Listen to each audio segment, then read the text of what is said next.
सत्संगत जी, प्रेम से कहना सत्संगत, जैसा कि अभी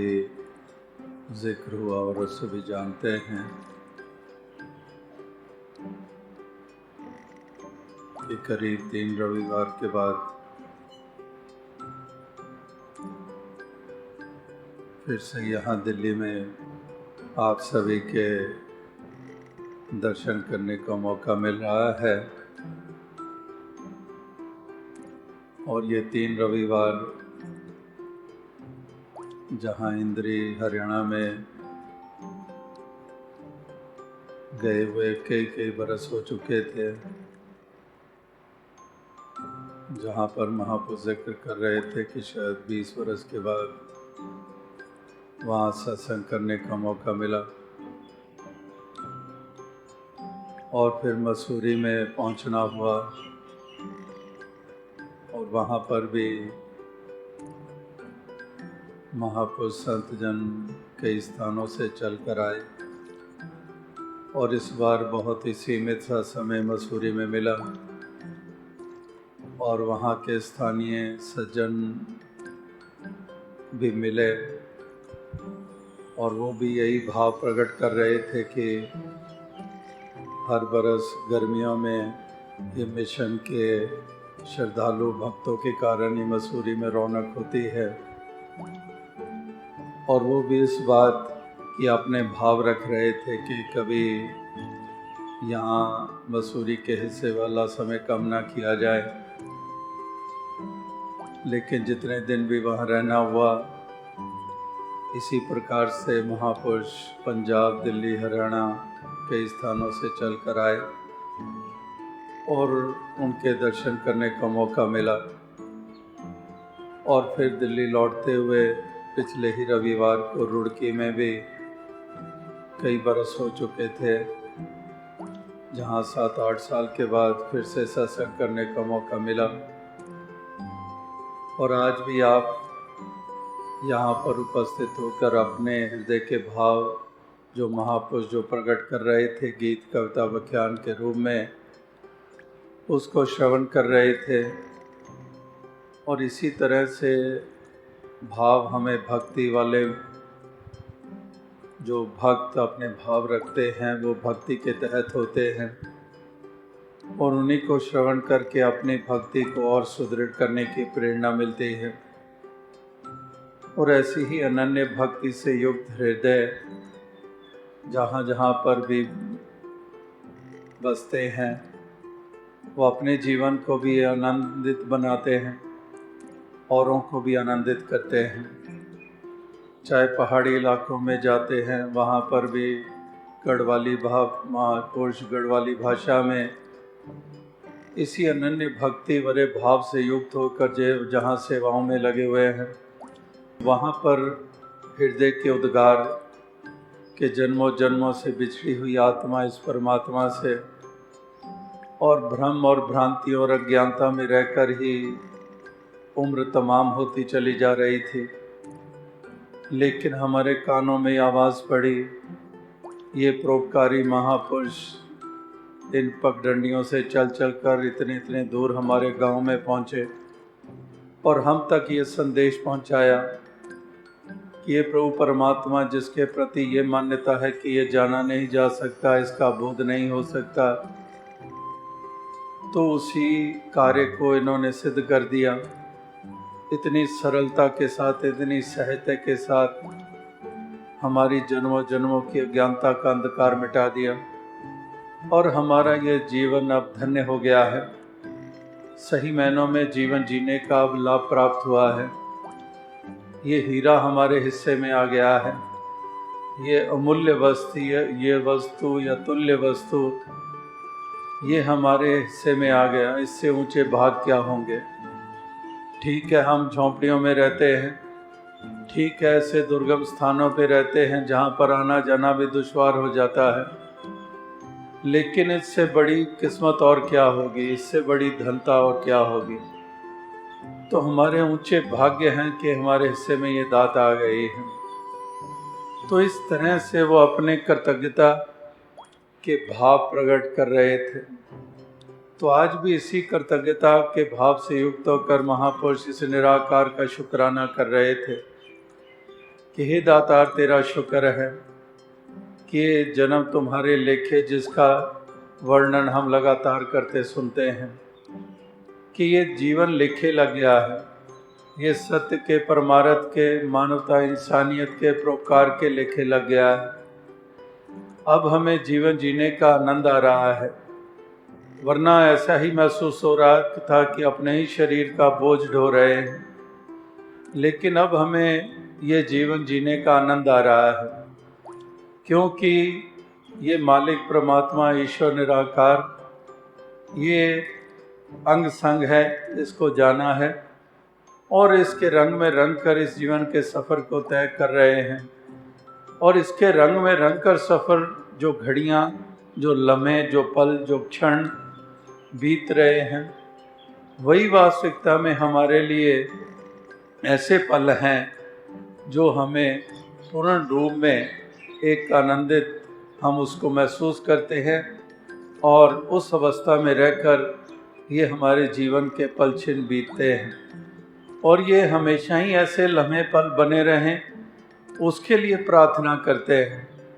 कि दातार कृपा कर, जिस कारण ये आनंद मन को महसूस होता है, ये आत्मा तृप्त होती है, वो हमारे लिए साधन जो है तेरे एहसास के रूप में, संतों के संग के रूप में, ये तेरी स्तुति महिमा भरे वचनों को सुनने के रूप में, ये कहीं पर हमारे हाथों से ना निकल जाए, ये कृपा हम पर हो, ये प्रार्थना करते हैं। तो आओ साथ संगत, कहने का भाव यही है कि हर किया कथा कहानियाँ गुरमीत सुनाइयाँ कि हरि परमात्मा निराकार की महिमा भरे शब्द, ये एक सही जीवन जीने की प्रेरणादायक वचन, ये वास्तविकता में जो गुरु के साथ जुड़े होते हैं, जो गुरु निराकार के मीत होते हैं, वो वास्तविकता में वही हमारे जहन, हमारे कानों तक ये ऐसे एक आनंददायक वचन, प्रेरणादायक वचन पहुंचाते हैं। और इसलिए ऐसी ही प्रार्थना करते हैं कि सही मिलाई जिना मिलिया तेरा नाम चितावे, कि दातार ऐसों से मिलाप कराता चला जा जिनके मिलाप से तेरा ध्यान आ जाता है, तेरा एहसास आ जाता है।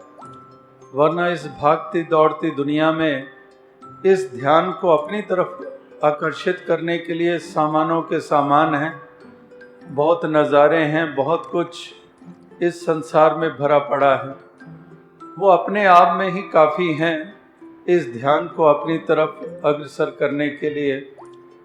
तो प्रार्थना ये करते हैं कि सही मिलाएं, कि ऐसों से मिलाप अवश्य करा जिनके मिलाप से ध्यान संसार की तरफ नहीं, तेरी तरफ चला जाता है, क्योंकि आनंद ही इसी में है। इसलिए ऐसों का मिलाप मेरे लिए वरदान है, ऐसों का मिलाप मेरे लिए एक कृपा है, एक आशीष है। इसलिए ऐसों का मिलाप ये दातार मुझे कराता चला जा, सुबह शाम दिन रात कराता चला जा, ताकि मेरा सुबह शाम दिन रात, मेरा बचपन, मेरी जवानी, मेरी बुजुर्गी ये आनंद में ही बीते, एक सही जीवन को जीते हुए, एक प्रेम भाव से युक्त होकर, सेवा करते हुए, सत्कार करते हुए, आदर करते हुए, जिम्मेदारियों को खुशसलूबी से निभाते हुए, इस प्रकार से मेरा ये तमाम जीवन का सफ़र ये तय हो। इसलिए ये महापुरुष संत जन जहाँ प्रार्थनाएं करते हैं, वहाँ पर ये पूर्ण उत्साहित रहते हैं कि केवल प्रार्थना तक सीमित नहीं रखते, ये उत्साहित भी रहते हैं। प्रार्थना अवश्य हमारे मन को सुकून देती है और हमें शक्ति मिलती है, लेकिन प्रार्थना के साथ अपना उत्साह भी, अपने जतन भी वो बहुत मायने रखते हैं। इसलिए प्रार्थनाएं भी होती हैं और साथ साथ उत्साह भी बने रहते हैं। इसीलिए कदम बढ़ते हैं तो सत्संग की तरफ, इसीलिए हाथ बढ़ते हैं तो सेवा के लिए, दूसरों के काम आने के लिए। जैसे लगातार हम वो चाहे नेपाल में हो, चाहे उत्तराखंड में हो, चाहे कहीं पर भी ऐसी कुदरती आपदाएं आती हैं,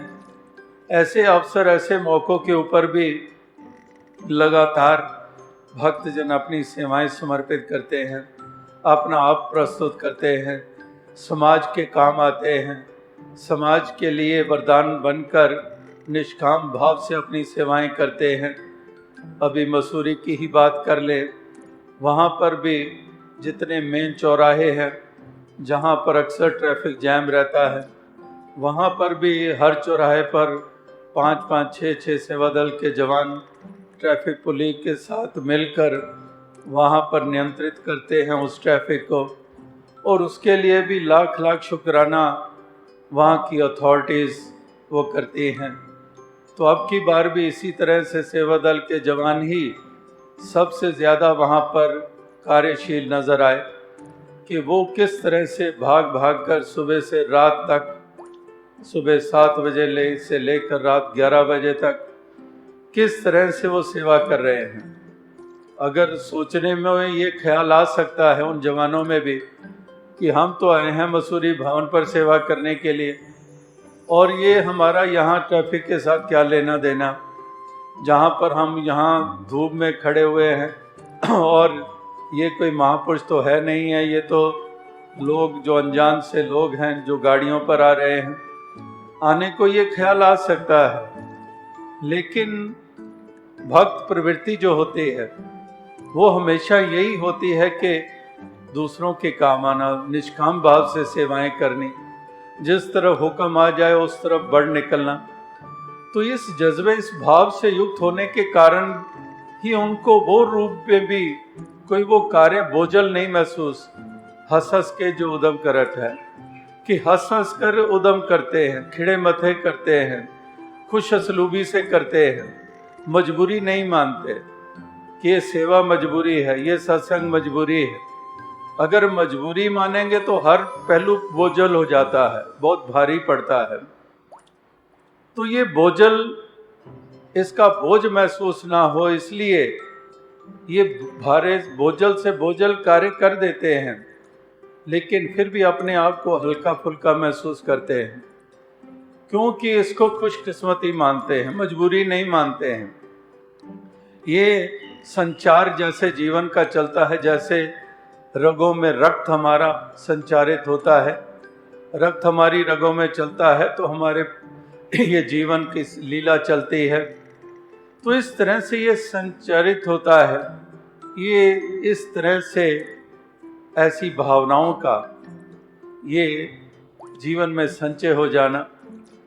और फिर साथ साथ उसको, उसमें सुचारुता बनाए रखना, उसके प्रति उत्साहित रहना, उसको बरकरार रखना, उसको कायम रखना। इस प्रकार से जैसे वो रक्त का चलना वो अगर कायम रहता है, अगर वो कायम नहीं रहता है, कहीं पर रुक जाता है, तो उसको हम कह देते हैं कि आर्टरी ब्लॉक हो गई है, या फिर कोई नसें पाँव में, वहाँ पर वो जो रक्त का चलना है वो रुक गया है, वहाँ पर फिर कहीं पर हमारे पाँव में भी दिक्कत आ जाती है। तो इस तरह से वो जो चलते रहना, उसका संचार होते रहना, उसमें क्रिया कार्यशील रहना, इसी तरह से भक्त भी अपनी भक्ति वाले पहलू को यही दर्जा देते हैं कि वही बात मछली के मानंद की तुझसे निकसी फूट मरा, कि ये एक रवानगी बनी रहे, ये कहीं रुकने ना पाए, ये कदम रुकने ना पाए, ये उत्साह कम ना होने पाए, ये लगन कभी कम ना होने पाए, ये भावनाएं जो ऊंची बनी हैं ये ऊंची ही बनी रहें, कहीं पर ये गिरावट की वाली सोच ना आए, गिरावट वाली भावनाएं ना आए, दूसरे का नुकसान कभी ना सोचे ये दिमाग, हमेशा ही भला मांगते रहें, भला करते रहें, संतों का सत्कार करते रहें, बुजुर्गों का करते रहें, और यहाँ तक के गुरसिखों के बच्चों का भी सत्कार करते रहें। उनके आगे भी अदब के साथ पेश आते रहे। इसीलिए बच्चों के चरणों को भी छूने में हिचकिचाहट नहीं होती है। समाज तो बुजुर्गों के पांव छूने में भी हिचकिचाहट रखता है, और यहाँ पर बच्चों के भी चरणों को छूने में कोई हिचकिचाहट नहीं है। तो इस तरह से ये ऐसी ऊंची अवस्था है, और ऐसी ऊंची अवस्था ये हमेशा बनी रहती है जिसकी वो सहज भाव से इस जीवन की यात्रा को तय कर डालता है। वरना तो संसार में छोटी सी बात भी बोझल महसूस होती है। एक वो बात जहन में आई, शायद 25-30 साल पहले इसी तरह से घरों में जैसे वातावरण होते हैं या अब्रॉड जाते हैं दूर देशों में जाते हैं तो घरों में 10, 20, 50 महापुरुष एकत्रित हो गए। एक महापुरुष गीत बोल रहा है, फिर दूसरा बोल रहा है, फिर तीसरा भजन बोल रहा है, खुशी भरे नगमे गा रहे हैं। तो उसी में से एक महापुरुष की बारी आई और वो गाने लगा वो बहुत पुरातन गीत। और वो गीत के गाना उसने शुरू किया कि इस पासे रहमताते बख्शिशाने तेरियां। तो अगली लाइन कहता है कि अगे गीत नहीं आंदा लगदा है सारियां कुमकेड़ियां। कि आगे वो गीत भूल गया, तो वो भी गीत भी जो याद नहीं आ रहा वो उसको घुमन खेरी महसूस हो रही है कि अगे गीत नहीं आंदा लगे कुमकेरियां। तो इस प्रकार से वही बात कि कई दफ़ा छोटी सी बात भी ले डूबती है, और दूसरी तरफ कई बार पहाड़ों को भी सहन कर लिया जाता है। जैसे वो भी शायर का शेर दास कई साल पहले पढ़ा करता था कि एक कतरे से बच के निकले तो,